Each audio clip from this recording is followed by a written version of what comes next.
നടനും തിരക്കഥാകൃത്തുമായ ശ്രീനിവാസന്റെ മരണം മലയാളികൾക്ക് വളരെ മനോവേദനയാണ് ഉണ്ടാക്കിയത്. ഒരു കാലഘട്ടത്തിലെ മലയാള സിനിമയെ പ്രതിനിധീകരിച്ച വ്യക്തിയാണ് ശ്രീനിവാസൻ. സിനിമാ രംഗത്തെ നിരവധി പേർ ശ്രീനിവാസന് ആദരാഞ്ജലി അർപ്പിക്കാനെത്തി. തമിഴ് സിനിമാ താരങ്ങളായ സൂര്യ, പാർത്ഥിബൻ തുടങ്ങിയവരുൾപ്പെടെ ശ്രീനിവാസന് ആദരാഞ്ജലി അർപ്പിക്കാനെത്തിയിരുന്നു.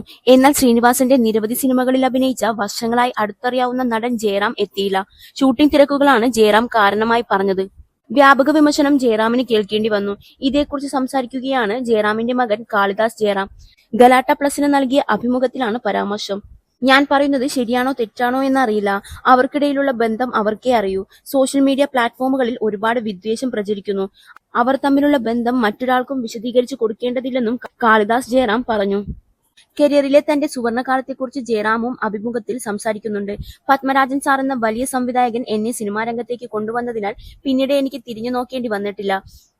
കമൽ, സത്യൻ അന്തിക്കാട്, IV ശശി, സിബി മലയിൽ തുടങ്ങിയ പ്രധാന സംവിധായകരുടെയെല്ലാം സിനിമകൾ തുടരെ ചെയ്തു. 10-15 വർഷം അങ്ങനെ തന്നെ പോയി. 10 സിനിമകൾ ചെയ്താൽ അതിൽ 8ഉം ഹിറ്റ്. മമ്മൂട്ടി, മോഹൻലാൽ എന്നീ 2 പ്രതിഭകൾ വടവൃക്ഷമായി നിൽക്കുമ്പോൾ അതിനിടയിൽ തമാശയുള്ള ചെറിയ കുടുംബ സിനിമകൾ ഞാനും ചെയ്തു. കൂടുതൽ സിനിമകളും എനിക്ക് തന്നത് സത്യൻ അന്തിക്കാടും പ്രഗത്ഭ എഴുത്തുകാരനായ ശ്രീനിവാസനുമാണ്. ഇത്രയും വർഷങ്ങൾക്കിപ്പുറം ആ സിനിമകൾ ഓർക്കപ്പെടുന്നു എന്നും ജയറാം പറഞ്ഞു.